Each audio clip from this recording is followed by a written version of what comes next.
nós tomamos nota, e semana passada nós falamos um pouco de aqui, de 4 lunas como ministro de março 2025 até com maio, luna passada, o ministro aqui de 4 lunas a assim 5 viagens para trabalho, 5 dias.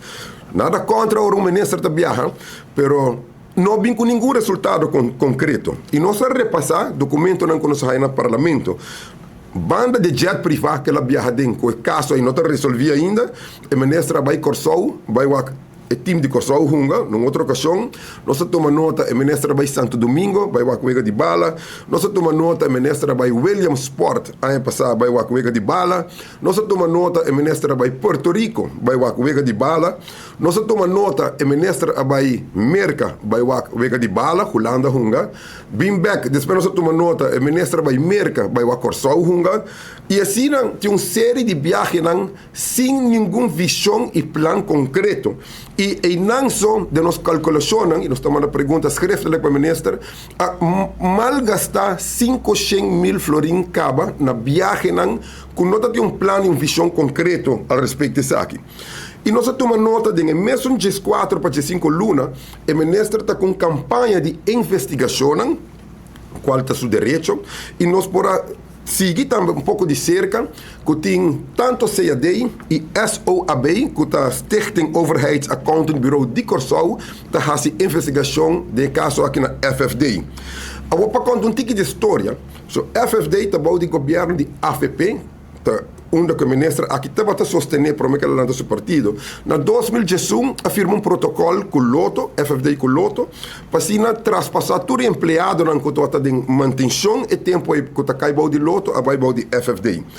Agora, na nota bem que parte aqui, e tempo está CBN, com a turma e contrato de Loto, com a baina 23,5% a exigir também do governo de turno de tempo para halar todo empregado aqui e puxar na boa de FFD.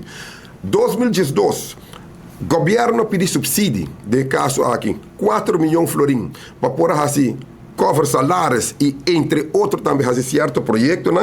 E agora nós fazemos uma calculação, haverá 3 milhões para ano de subsídio de governo também para FFD, para manutenção de parque aqui. Entre outros 9 parques de uma totalidade. E calculação aqui dona também que 70% também na salários de todo empregado na operação.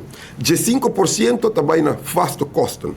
Ora, vou calcular isso aqui, o qual está resta, rond 450 mil para ano para manutenção de 9 parques. E o ministro só usa 500 mil para viajar. Então, se nós pudermos parte realístico, 450 mil para 9 parques, está realizável, pois tem trabalho para assim e nós está querendo espera, porque nós escuta o ministro, tem rapport, está claro, ojalá o parlamento para rapport aí hope temprano para nós por estudar e nós tratar debater aqui dentro também. Se quer resolver um problema, vou ter que começar a bom manejo, vou ter que começar uma visão de lo qual nós está sente que o ministro aqui não tem.